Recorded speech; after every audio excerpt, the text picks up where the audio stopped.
mas sim aquilo que eu preciso ouvir. Amém? Glória a Deus.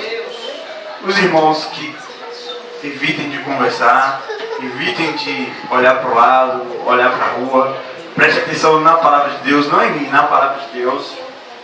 E eu creio que você vai sair daqui abençoado, não por causa de mim, mas por causa dessa palavra que é viva e eficaz. Amém? Vamos abrir as nossas Bíblias em 1 Reis, capítulo 18. Amém? 1 Reis, capítulo 18. É um texto muito conhecido, um texto que a maioria das pessoas tem o costume de ler, e tem muitos louvores que falam sobre isso. Mas eu queria abordar alguns pontos desse texto. 1 Reis, capítulo 18. Como for o costume da igreja, se for ficar em pé, fique em pé. Se for ficar sentado, fique sentado. Eu estou aqui para colaborar. Então, se vocês estão na casa de Deus, façam como é de costume na casa do Senhor. Amém? Então, versículo 25. 18, 1 Reis 18, versículo 25. E disse Elias aos profetas de Baal: escolhei para vós um dos bezerros, e preparai primeiro, porque sois muitos, e invocai o nome do vosso Deus, e não lhe metais fogo. E tomaram um bezerro que lhes dera, e prepararam e invocaram o nome de Baal, desde a manhã até o meio-dia, dizendo: Ah, Baal, responde-nos. Porém nem havia voz, nem quem respondesse, e saltavam sobre o altar que se tinha feito. E sucedeu que ao meio-dia Elias zombava deles e dizia: clamai em altas vozes, porque ele é um Deus. Pode ser que ele esteja falando, ou que tenha alguma coisa que fazer, ou que intente alguma viagem, porventura dorme e despertará. E eles clamavam em grandes vozes, e se retalhavam com facas e com lancetas, conforme o seu costume, até derramarem sangue sobre si. E sucedeu que, passado o meio-dia, profetizaram eles, até que a oferta dos manjares se oferecesse. Porém, não houve voz, nem resposta, nem atenção alguma. Amém? Podemos nos assentar. Não feche a sua Bíblia. Deixe sua Bíblia aberta nesse texto. Então, irmãos, aqui a gente vê uma situação difícil. Quem é Elias? Primeiramente, por que está essa aglomeração? Profetas de um lado e um homem do outro. Porque o povo de Deus havia se corrompido. O povo de Deus havia se desviado do caminho do Senhor. Mas aí você me pergunta, a culpa é de quem? Infelizmente a Bíblia fala lá em Provérbios que quando uma liderança ela é ruim e ela não tem a sabedoria vinda de Deus, ela faz com que todo o povo se corrompa. E aí a gente volta. A história de Elias ela não começa aqui no desafio. Ela começa 3 anos aproximadamente antes. 3 anos e meio, mais ou menos um pouquinho. Porque Acabe começou a reinar. E quem era Acabe? Acabe era nos nossos dias de hoje, seria um crente desviado. Porque Acabe era para liderar o povo de Deus a adorar a Deus. Só que Acabe fez o contrário. Acabe foi tão ruim que ele conseguiu ser pior do que o pai dele, que já tinha feito muitas coisas ruins. Só que Acabe, ele não ficou satisfeito em ser igual ao pai. Ele falou: não, eu tenho que ser melhor em ser ruim do que o meu pai. Acabe incluiu o culto a Baal dentro do templo do Senhor. Ele foi e também construiu um bosque à deusa Acera. Baal e Acera eram os deuses adorados pelos sidônios. Aí você pergunta, mas o que é que tem a ver os sidônios nessa história? Acabe não ficou satisfeito em conseguir uma esposa do povo de Israel. Ele procurou uma mulher estranha. E ele casou com quem? Com a maldita Jezabel. Jezabel era ruim, ela incentivou ao povo a se corromper.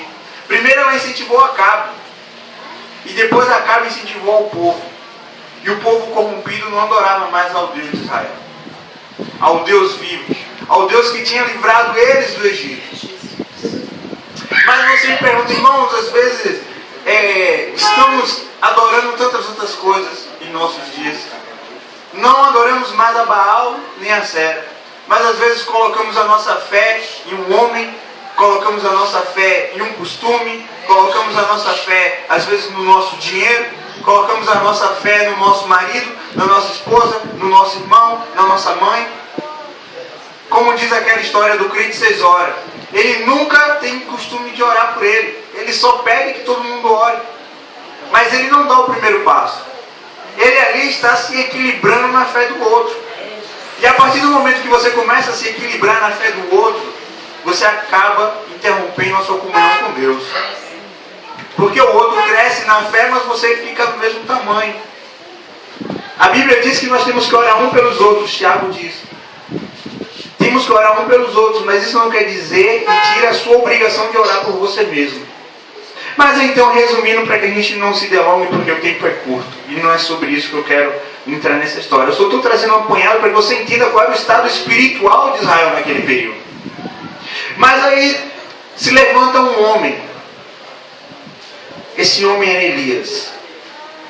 E Elias chega para Acabe e fala: Acabe, segundo a palavra que Deus tem me dado, e segundo a intimidade, assim, Elias estava dizendo o seguinte: segundo a intimidade que eu tenho com o Deus de Israel, eu vou profetizar uma coisa: não vai haver chuva durante os próximos 3 anos. Talvez Acabe não tenha dado crédito, irmãos. Talvez Acabe tenha brincado que nada, esse homem vai vir para cá falar que não vai ter chuva. Eu tenho, sabe quantos profetas de Baal e quantos profetas de Acera comiam na mesa junto com Acabe e Jezabel? Eram 450 profetas de Baal e 400 profetas de Acera. O culto a Acera era também chamada o culto aos bosques, à árvore verde, e nesse culto havia orgias sexuais. Então Baal era a parte masculina, a Acera era a parte feminina. Então, na hora que os profetas se reuniam para cultuar os seus deuses, havia orgia nos bosques. E por isso que Acabe construiu um bosque próximo ao templo do Senhor. Para o quê? Para que ele adorasse a Baal dentro do templo, não mais a Deus, e quando saísse ele fosse adorar a Acera com orgias sexuais. Mas aí o que acontece? Elias fala: vai acabar essa bagunça aqui na casa do Senhor. Então, irmãos, é necessário que às vezes nós nos posicionemos e falemos: é necessário acabar com a bagunça na casa de Deus. Nem todo mundo vai entender, nem todo mundo vai aceitar, mas você tem que se posicionar. Você que tem que dar o primeiro passo. Se as outras pessoas vão te seguir ou não, é um particular de cada um. Imagine se Elias fosse um frouxo. Ah não, mas são 850, ainda tem um rei, ainda tem Jezabel. Eu vou fazer, o povo todo está a favor do rei, eu vou lá falar alguma coisa? Infelizmente, tem muitos cristãos frouxos, com medo de se posicionar contra o pecado, contra o que o mundo tem oferecido. Aí só sabe reclamar: mas isso está acontecendo, a culpa é do governo, a culpa é da Dilma, a culpa é de todo mundo, a culpa é de não sei quem, mas ninguém se posiciona e diz: eu sou contra isso, eu sou contra isso, eu sou contra isso.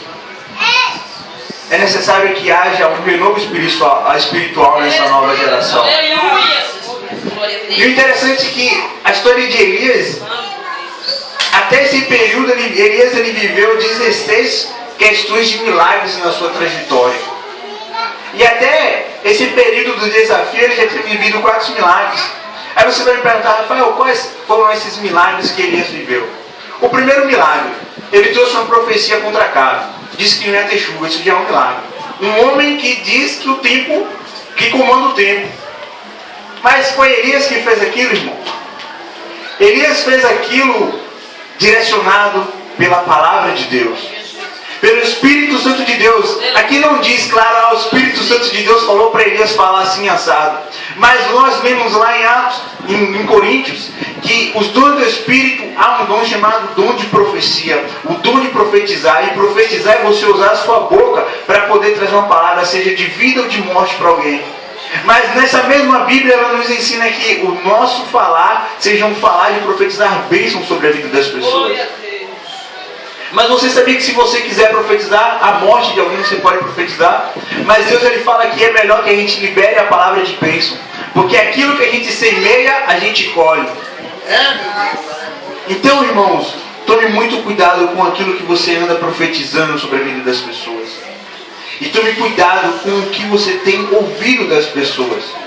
Não é todo mundo que fala assim diz o Senhor, que está dizendo do Senhor. Porque havia muitos profetas que falavam assim, olha, assim diz Deus que vai acontecer isso e isso. Aí as pessoas esperavam, não acontecia. Aquele profeta, pela lei, ele tinha que ser morto. Já pensou se Deus agisse da mesma forma hoje? Quantos cristãos, infelizmente, não teriam sido mortos por profetizarem e falarem aquilo que Deus não mandou falar? Não era isso que eu estava pensando em ministrar, mas se Deus está mandando, é porque alguém está precisando. Então, irmãos, o primeiro milagre que Elias falou, ele disse, não vai ter chuva. 1 Reis 17:1. Já começa a história de Elias para você ver que Elias, ninguém conta a história, quem era o pai de Elias, o que é que ele tinha, se ele tinha carro, tinha fazenda, só falou o seguinte, Elias, o tibita, chegou, falou para Acabe que não ia ter chuva. Depois, mais adiante, o segundo milagre que Elias viveu foi o seguinte, 1 Reis 17, do versículo 2 até o 7, que diz o seguinte, ele era alimentado por corvos e bebia água. Agora imagine todo Israel passando água, passando necessidade, sem água. Sem água, a comida não gera, né? Porque os alimentos precisam de água para poder crescer. E aí Elias, folgadão, perto de um rio, tomando água fresca todo dia de manhã. Aí Elias falava, Deus, estou com fome. Deus mandava os corvos levar comida de manhã. Quando chegava de tarde, chegavam mais corvos para trazer comida para ele não morrer de fome. Porque o propósito de Deus na vida de Elias não era que ele morresse com aquela dificuldade, mas era que ele fosse um referencial para que as pessoas reconhecessem que Deus é Deus sobre toda a terra. Mas o interessante, irmãos, às vezes a gente fica tão desesperado. O que é, meu Deus, que eu vou comer hoje? Meu Deus, e o que é que eu vou ter agora para como é que eu vou trabalhar? Meu Deus, minha mãe não trabalha, porque se eu não trabalho eu não vivo. Irmãos, você não vive sem Deus. Porque Elias aqui ele não estava trabalhando não, ele só estava na dispensação do Senhor. Ele estava ali, ó, sombra e água fresca. E ó, conversando todo dia com Deus, recebendo de Deus os direcionamentos. E Deus proveu na vida dele. Então, irmãos, quer provisão na sua vida? Se coloque submisso à vontade de Deus. Quer ver o agir de Deus na sua vida? Tenha relacionamento com Deus. Não é relacionamento de vir à igreja, porque às vezes a gente acha, ó, tenho um relacionamento com Deus porque eu venho nas quatro paredes. As quatro paredes é isso aqui, agrupamento, ajuntamento, a gente vem aqui, vê uma palavra, canta um louvor, a irmã trouxe um testemunho que edificou a gente. Mas, irmãos, o que vai fazer mesmo a gente ter relacionamento com Deus é em nossa casa, é em nosso trabalho, é no nosso falar, é no nosso caminhar. Você não tem que ser chato, irmão, porque às vezes as pessoas pensam que ter relacionamento com Deus é ser chato. Você não tem que ser chato, você tem que ser santificado. Você tem que ser santificado como? Você tem que estar sempre buscando de Deus corrigir os seus pecados. Então aí continuando, qual foi o terceiro milagre, irmão? Me explica aí. 1 Reis 17:8, versículo 8 até o 16. Elias é alimentado por uma viúva. Interessante que a viúva não era de Israel, a viúva era da terra de Sidom. E Sidom era a terra de Jezabel. O que eu aprendo com isso? Que Deus vai usar os inimigos para poder suprir a sua necessidade. O interessante é que talvez para a gente, como Deus fala assim para Elias, Elias, sai daí, agora acabou a água, secou, vai para a terra de Sidom. Acabe parecendo um maluco, desesperado, eu quero pegar esse Elias que eu vou matar ele, porque ele falou que não ia ter chuva, Jezabel também planejando. Procurou em todo Israel. E Elias lá em Sidom, olhando para eles e dando risada. Então, irmãos, Deus ele vai usar os caminhos mais loucos para te fazer prosperar e para te fazer ser reconhecido e para que a glória dele seja reconhecida na sua vida. Quem quer dizer, não, Elias tem esse dom. Ninguém, mas Deus levou Elias para lá. Então, às vezes, não questione quando Deus te levar para um lugar que você às vezes não entenda. Sabe por quê, irmão? A gente tem que acordar dessa forma? Porque Jesus foi lá, encontrou João Batista não queria batizar ele. Jesus falou, rapaz, você tem que me batizar, se não batizar o meu ministério não começa. Você tem que fazer a sua parte, que eu vou fazer a minha, mas eu dependo de você. João Batista vai lá, batiza Jesus, Jesus sai da água, o Espírito Santo vem como forma corpórea de pomba, Deus lá do céu fala, esse é meu filho em que eu me compraço, ouvi tudo que ele ensinar. E aí a gente pensa assim, não, fui batizado no Espírito Santo, Deus vai me levar agora para o oásis na terra. Só que na verdade Jesus acaba de ser batizado pelo Espírito Santo, vai para onde? Vai para o deserto. Passa 40 dias lá no deserto. Irmão, cuidado quando você ficar muito ansioso para querer ser batizado no Espírito Santo, porque às vezes é bom, mas no deserto que o Espírito Santo vai começar a frutificar na sua vida. Todo mundo não quer ser batizado no Espírito Santo, quer ser batizado no Espírito Santo, mas aí Deus vai batizar no Espírito Santo, o irmão acha que vai continuar a mesma coisa. Deus vai, como é que os frutos do Espírito Santo são o quê? São bondade, amor, benignidade, mansidão. Como é que esses frutos vão frutificar em você se você não encontrar alguém enraivado, iracundo, que pare na sua frente e queira te dar uma voadora no peito? É sério, irmão, porque às vezes a gente está andando pela rua, a gente não faz nada, mas a pessoa já fica com um cara amarrado pra gente. Mas aí Deus ele faz o quê? Perdoa. Baixa a cabeça. Não, mas Deus, eu não estou certo. Baixa a cabeça. Deus! Não, Deus, mas eu quero falar. Meu Deus! Aleluia, Deus! É difícil quando Deus fala assim, vem cá, pianinho, vai pro seu canto. Mas vamos voltar para a história de Elias. E aí agora Elias também, nesse mesmo milagre, interessante que ele é alimentado, mas ele não fica satisfeito em só se alimentar. Ele agora alimenta a mulher também, ele multiplica a farinha e azeite. A mulher disse, não, só tem um bolinho, vou comer e vou morrer. Aí Elias fala o seguinte, ei, vai primeiro para mim. Imagina, o profeta folgado chega em sua casa. Você tem o que, irmã? Só tem uma concha de feijão, 2 colherzinhas de arroz. E aí ele falou, irmã, essas 2 colherzinhas de arroz e essa concha de feijão você vai dar para mim. E aí você, ô irmão, aí você já começa, é estreito, irmão. Traz para mim, irmã. Você quer? Aí a irmã vai lá, leva. Elias come, depois que Elias come, agora é o seguinte. Vai lá, ó, tá multiplicando. Diz a Bíblia que enquanto houve seca em Israel, e naquele período, aquela mulher foi abastecida pelaquela farinha e aquele azeite. Não enjoa do que Deus está te dando, não. Imagine você comer todo dia farinha mais azeite. Mas tem crente que ele não consegue entender o poder de Deus. Deus está abençoando, liberando uma bênção. E ele fala, Deus, eu não quero mais isso não. Deus me dá outra coisa. Meu irmão, baixa a cabeça e se contenta com o que Deus está te dando. E aí, beleza. Passou o 3º milagre. Qual é o 4º milagre, irmão? Depois de ter feito tudo isso, o filho da viúva agora morre. Aí a viúva, olha, eu estava aqui tranquilo. Você agora veio para minha casa, o menino morreu, tem que dar um jeito. E aí Deus fala o seguinte, deixa aí, fecha a porta, entra lá, sopra no rosto do menino lá, e o menino ressuscita. Será que você está preparado para que Deus ressuscite coisas boas na sua vida? Porque aquele menino era o que a mulher tinha de melhor. Era toda a esperança que estava depositada naquela criança. Talvez você ache que aquilo que você sonhava morreu. Mas Deus nessa noite vai soprar na sua vida e vai ressuscitar aquilo que Ele mesmo gerou para você. Amém? Nós agora vamos entrar agora na vertente da palavra. Isso daí foi só uma síntesezinha. Então Elias agora chega conhecido. Elias tinha uma famazinha agora.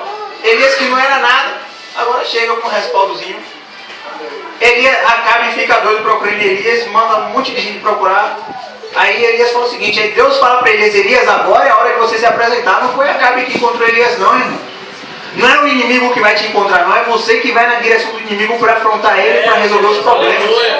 Porque a gente acha assim, não, o inimigo vem na minha porta. Na verdade não, Deus ele vai te dar unção e capacidade para que você vá lá onde o inimigo está e você fale, ei, você está me afrontando por quê, rapaz? Para que você tenha coragem e fale assim, ei, eu sou mais forte do que você, não porque eu tenho força, mas porque aquele que está comigo é mais forte do que você. Então, irmãos, aí no início do capítulo 18 diz o seguinte, e sucedeu que, depois de muitos dias, a palavra do Senhor veio a Elias no 3º ano, dizendo, vai e mostra-te a Acabe, porque darei chuva sobre a terra. E foi Elias mostrar-se a Acabe, e a fome era extrema em Samaria. Irmãos, a fome era extrema, o bicho estava pegando. Pessoal, como diz o pessoal, ele estava vendendo o almoço para guardar para o jantar. Estava economizando o cachorro já latia, ele segurava o cachorro. Ei, não late não, rapaz. Se não você latir, você vai ficar fraco, não ter comida para te alimentar. Ou então ele estava assim, ei, você vai latir, não deixa que eu lá. Eu dou um latido, que o meu latido vai ser ordenado, você vai latir demais, vai gastar muita força. Irmãos, quando Deus quiser te usar, irmão, vai ser independente da situação que o mundo esteja. Porque quando Deus pega alguém para poder levantar, para poder usar, irmãos, não há inimigo que para na frente, não. Não tem inimigo que afronta, que tem coragem de ficar ali atribulando a cabeça, não. Mas para isso tem que ter aliança com Deus, irmão. A aliança com Deus vai muito mais do que a gente está acostumado a achar que é a aliança com Deus. A gente acha que a aliança com Deus é pegar a Bíblia só e botar debaixo do braço. A gente acha que a aliança com Deus é trocar uma roupa. A gente acha que a aliança com Deus é às vezes só trocar um cabelo.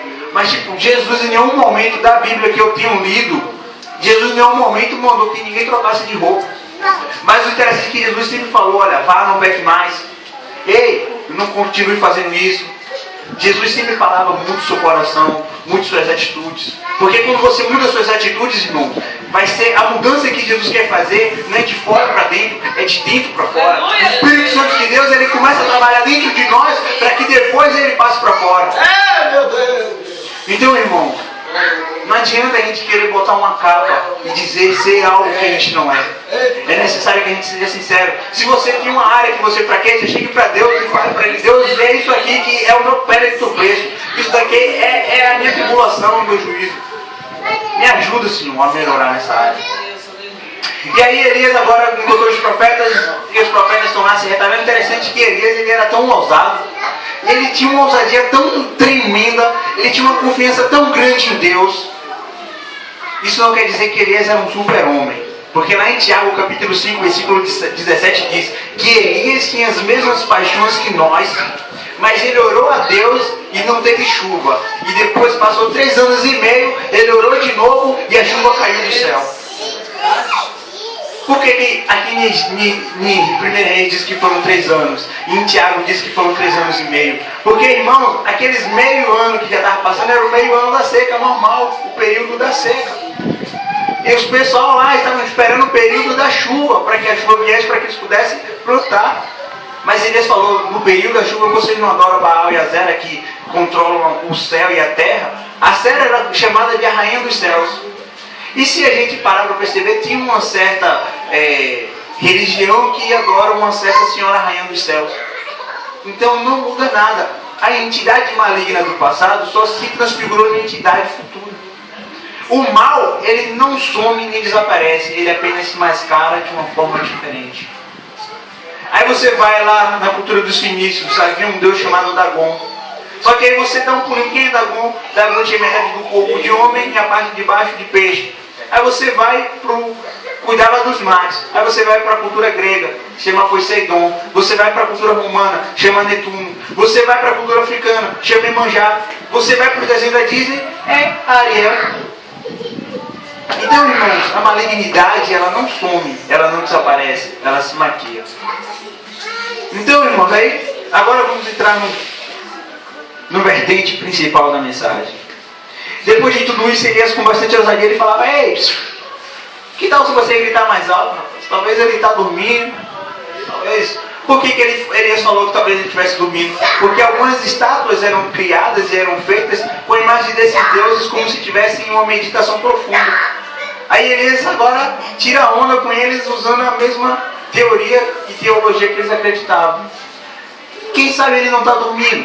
Quem sabe ele não foi viajar? Porque ele sabia que só o único Deus que é onipresente, onisciente e onipotente.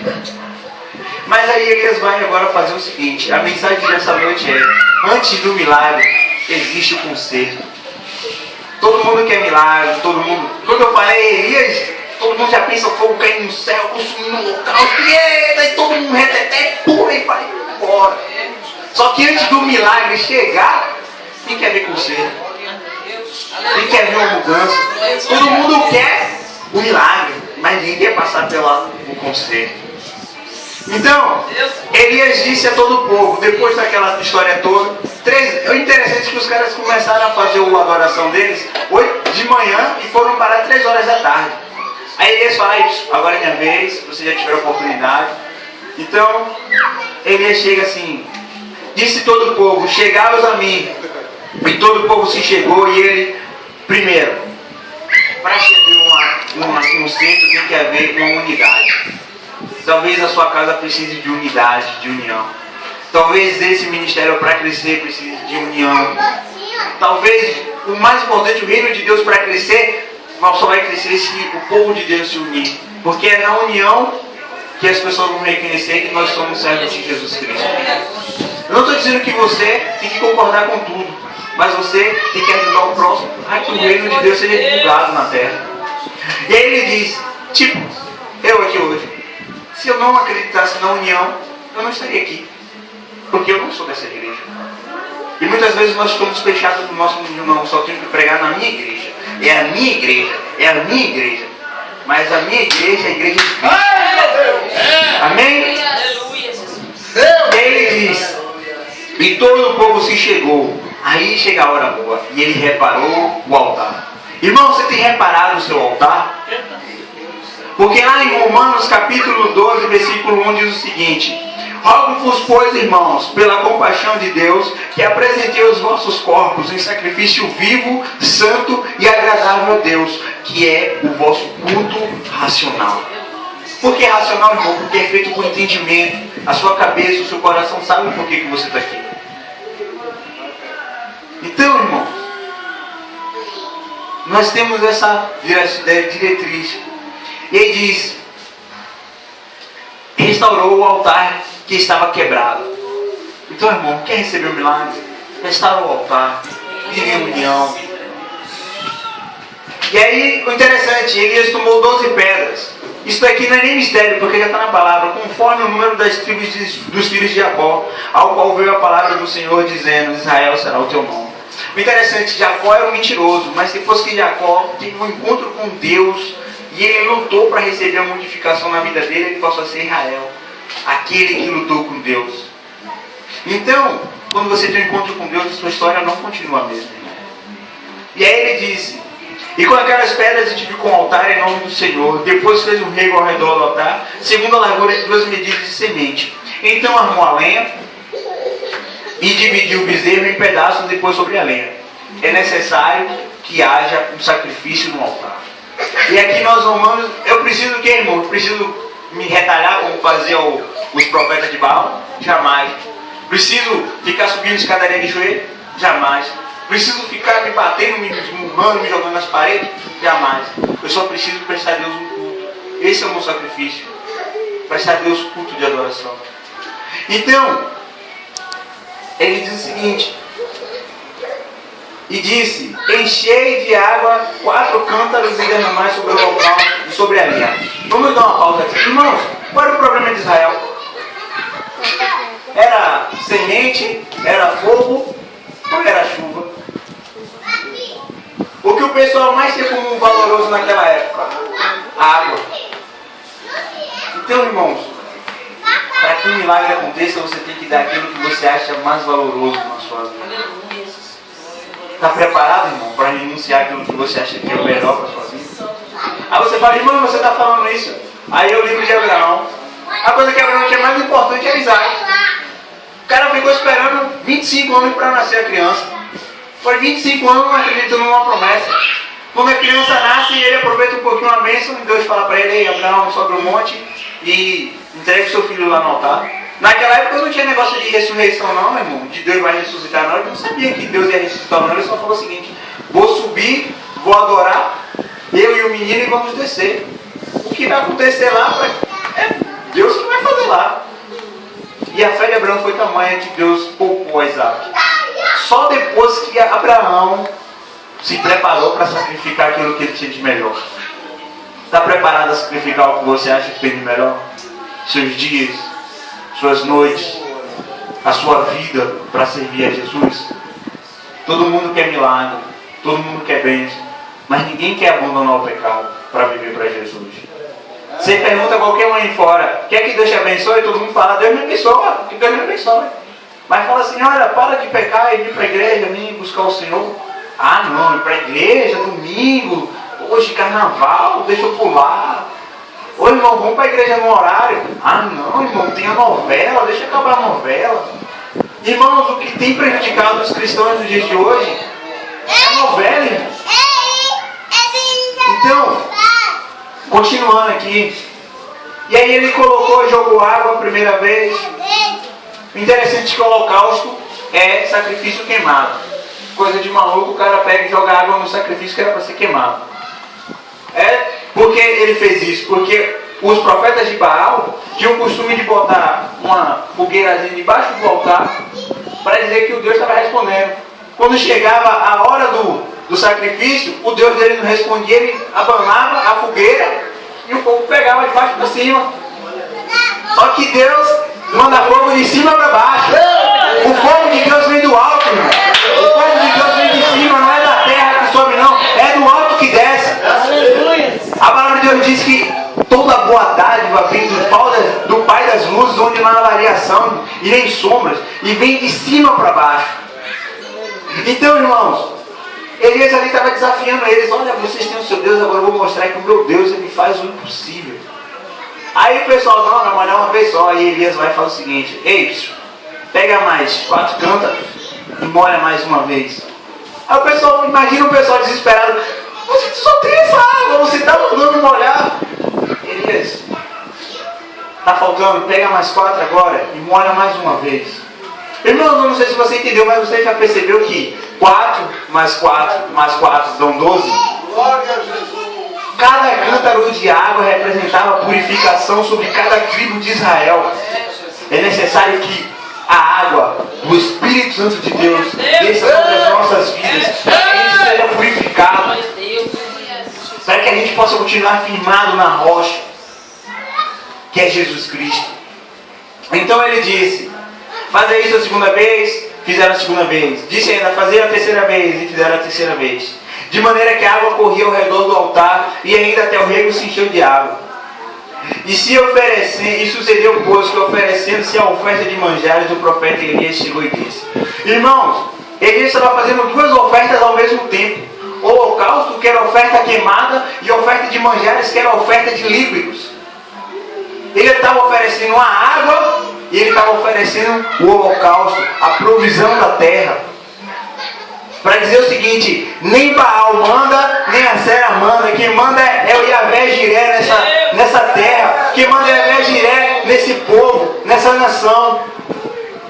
E aí o interessante é que Elias agora ele faz o seguinte: às vezes a gente está acostumado a fazer aquelas orações complicadas, 3, 4 horas de oração. É bom orar, mas não precisa ser com palavras repetitivas. E Elias diz o seguinte: ó Senhor, Deus de Abraão, de Isaac e de Israel, manifeste-se hoje que tu és Deus em Israel, e que eu sou o teu servo, e que conforme as tuas palavras fiz todas estas coisas. O interessante é que quando Elias ele diz esse pequeno texto, ele está lembrando: olha Israel, lembra de Abraão, o pai da promessa, o patriarca da nossa nação? Lembra de Isaac, o filho da promessa? Lembra de Israel, aquele que lutou com Deus? Persevere, lute. Então ele está dizendo o seguinte agora: manifeste hoje que és Deus em Israel. Ele pediu o seguinte: eu não quero ser reconhecido, mas que o Senhor venha ser reconhecido. Irmãos, temos que entender que tudo que nós fazemos nessa terra, se você está nessa igreja aqui hoje, é para que Deus seja reconhecido através da sua vida. Se eu estou aqui nesse altar hoje aqui, é para que Deus seja reconhecido através da minha vida. Se você está no seu trabalho, mesmo sendo um chefe insuportável, mesmo você achando que aquele trabalho não é digno de você, é porque Deus quer te fazer conhecido naquele lugar. Ele quer se fazer conhecido naquele lugar através da sua vida. Então ele diz: responde-me, Senhor, responde-me, para que este povo conheça que tu, Senhor, és Deus, e que tu fizeste tornar o seu coração para trás. Então caiu o fogo do Senhor e consumiu o holocausto, e a lenha, e as pedras, e o pó, e ainda lambeu a água que estava no rego. Olha, interessante, quando o fogo de Deus cai, meu irmão, não sobra nada. O problema, o propósito era o quê? Consumir só o holocausto, o sacrifício, né? Mas para Elias, Deus ele não faz só o que a gente coloca no roteiro. Deus, se encaixa aqui na minha vida. Tome esse pedacinho aqui, Deus. O resto o Senhor deixa que eu resolvo. Não, Deus, arruma esse ladinho daqui da minha família, só esse ladinho, o outro ladinho, deixa que eu vou na força do meu braço. Quando você fala assim, Deus, eu quero que o Senhor resolva, se prepare, irmão, que Deus vai resolver. E nem sempre vai ser como você quer. Não é Deus que tem que se enquadrar na nossa maneira de ser, na nossa metodologia, mas somos nós que temos que nos enquadrar na metodologia de Deus. Amém? E vendo todo o povo, caiu sobre o seu rosto e disse: só o Senhor é Deus, só o Senhor é Deus. Irmãos, um milagre na sua vida, na minha vida, na vida de cada um que estão aqui, é para que as pessoas reconheçam e digam: Deus é Deus na vida de Rafael, Deus é Deus na vida do Vinícius, Deus é Deus na vida daquela irmãzinha lá do canto, Deus é Deus na vida daquele outro irmão, Deus é Deus na vida daquele presbítero, Deus é Deus na vida daquele diácono. É para que Deus seja reconhecido, para que Deus seja glorificado. Então, irmãos, quando Elias, ele fala o seguinte agora chegou a hora da decisão, irmão. Chegou a hora de resolver o problema. Infelizmente não dava para ficar, depois daquela situação toda, o povo de Deus habitando com os profetas de Baal e os profetas de Acera. Não era possível. O que significa isso, irmãos? A gente não tem que ter aliança com o pecado. Nós não temos que ter aliança com a malignidade. Eu não estou dizendo, irmão, que você não deve conversar com as pessoas que estão lá fora ainda. Porque se você não conversar com elas, como é que elas vão conhecer Jesus? Porque às vezes a gente acha assim, não, eu estou na igreja, eu sou um crente espiritual. Eu não posso falar com esse irmão porque senão vou me contaminar. Mas a gente se contamina, não é quando a gente fala, é quando a gente faz o que o indivíduo lá fora faz. Imagine, Jesus ele andou com prostitutas, com pecadores, com bêbados, com todo tipo de pessoas, ladrões, mentirosos. E por causa disso Jesus deixou de ser santo. Por causa disso Jesus deixou de ser Jesus. Por causa disso Jesus deixou de ser Deus na terra, o Emmanuel. De maneira nenhuma, mas cada lugar que Jesus passava, ele com as suas atitudes, com as suas características, ele trazia o reino de Deus para a terra. Então, você é convidado para trazer o reino de Deus para a terra. Você é convocado a fazer o seguinte: ei, Acabe, não vai continuar a bagunça aqui não. E como é que a gente vai fazer isso nos dias de hoje, irmão? É se posicionando, é pregando, é falando contra o pecado. Nós não temos que falar contra o pecador, nós temos que falar contra o pecado, contra as atitudes erradas que cada indivíduo vem cometendo. Nós fazemos o contrário, nós amamos o pecado e odiamos o pecador. Mas Deus não, Ele ama o pecador e odeia o pecado. Então, irmãos, ninguém é melhor do que ninguém. E nós estamos aqui hoje, não é porque eu sou bom, eu estou aqui hoje porque eu sou bom, nem porque eu sou melhor do que vocês. Você não está aí porque você é melhor do que quem está lá fora. Mas é porque nós entendemos que nós não conseguiremos alcançar Deus sozinhos. E que nós precisamos da presença desse Santo Espírito sobre as nossas vidas. Amém, irmãos? Então, aí Elias lhe diz: lançai mão dos profetas de Baal, que nenhum deles escape. E lançaram mão deles, e Elias os fez descer ao ribeiro de Quizon, e ali os matou. Aí você vai falar: irmão, então quer dizer que eu estou autorizado a pegar uma faca agora e matar todo mundo que é macumbeiro, todo mundo que é espírita, todo mundo que não acredita em Jesus? Não, porque naquele tempo foi necessário fazer isso. Mas hoje nós temos um entendimento mais amplo de que a nossa luta não é nem contra a carne, nem contra o sangue, mas contra os principados e potestades que estão nas zonas celestiais da maldade. Às vezes a gente pensa assim que o inimigo ele vai vir atuar a gente aqui embaixo. Mas Daniel estava orando e o inimigo veio da onde, irmãos? O inimigo estava lá no meio do céu, lá. O Daniel orando, no primeiro dia Deus falou: olha, Daniel, no primeiro dia que você botou o joelho, você orou, eu ouvi e eu já enviei a resposta. Mas se levantou o príncipe do Egito e ele lá começou a contender com o anjo que eu tinha enviado. Foi necessário que Daniel perseverasse 21 dias. Agora imagine se Daniel é um crente preguiçoso. Ah, não, 20 dias orando, Deus não respondeu, vamos parar de orar. É o que a gente faz, irmão. Ah, não, 3 anos indo para a igreja, vou deixar de ir para a igreja. Não, poxa, passei 5 anos tentando ser ministro de louvor. Quando eu consigo ser ministro de louvor, não quero mais. Não, passei 3 anos ali pedindo para o Senhor um casamento. Passei 20 anos, 30 anos, 40 anos pedindo a Deus um varão, uma varoa. Aí quando Deus manda o varão, primeiro ano de casamento, não está dando certo, vou separar. Então, irmão, hoje está assim, não dá certo, joga fora. Mas eu quero ver, já pensou se, rapaz, a gente às vezes tem que tentar, não ser igual a Deus, mas a gente tem que tentar se colocar no lugar de Deus. Se a gente fosse, se Deus fosse fazer igual como a gente, não, Adão pecou, joga fora. Deus podia ter chegado logo em Adão mesmo. Miserável, eu falei para você que você não podia comer do fruto, você comeu. Vou jogar fora você, vou fazer outro lugar. O interessante é que a gente pensa assim que Deus fez Adão por último porque Adão foi o resto da criação de Deus. Deus estava com restinho de criatividade. Vou fazer o homem. Mas o interessante é que Deus ele fez o homem, na verdade, antes de fazer o homem, Deus já tinha pensado em fazer o homem. Porque antes de fazer o homem, Deus preparou toda uma estrutura para que o homem vivesse bem. E sabe por que Satanás a terra jaz no maligno? Porque o homem, Adão e Eva, quando fala assim, o homem, a humanidade em si, entregou o domínio da terra ao diabo. Então o diabo na Bíblia só diz que ele é dono de 2 coisas. Ele é pai da mentira e ele é homicida desde o princípio. O resto todo, irmão, é da gente. É nosso, é meu e é seu, e a gente tem que tomar posse.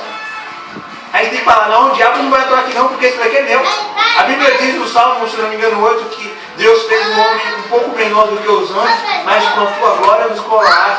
E a Bíblia diz também que toda a terra e sua plenitude Deus deu aos filhos dos homens.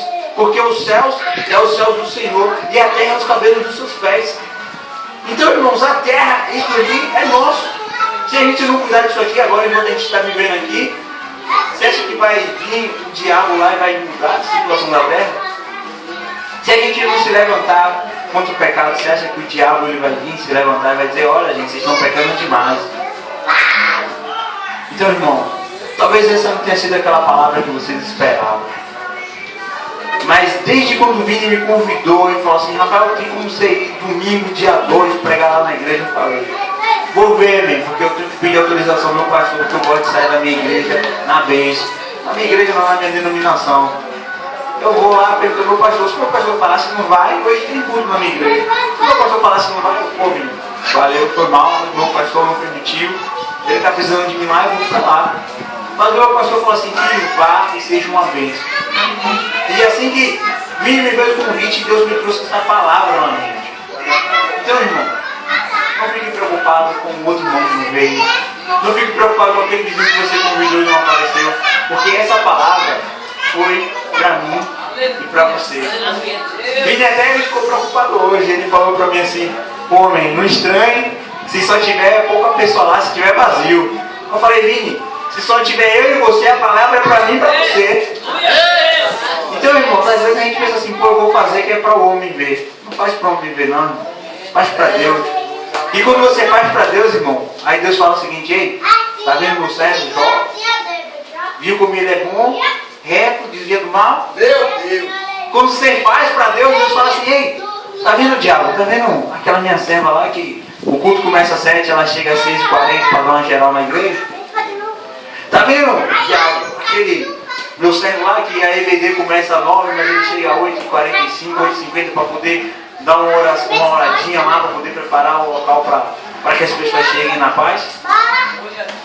Às vezes a gente não percebe, mas cada mínima coisa que a gente faz está sendo escrito no livro de Deus. Amém? Eu agradeço a oportunidade. Eu não sei se é um costume da igreja, mas a minha igreja é. Se não for da igreja, vocês me perdoem. Se for da igreja, vocês falam. Vocês podem aplaudir o Senhor Jesus, porque Ele merece toda a honra e toda a glória. Louvado seja o nome de Jesus. Amém? Glorificado seja o nome do Eterno. Amém. Amém. Agradeço a Deus.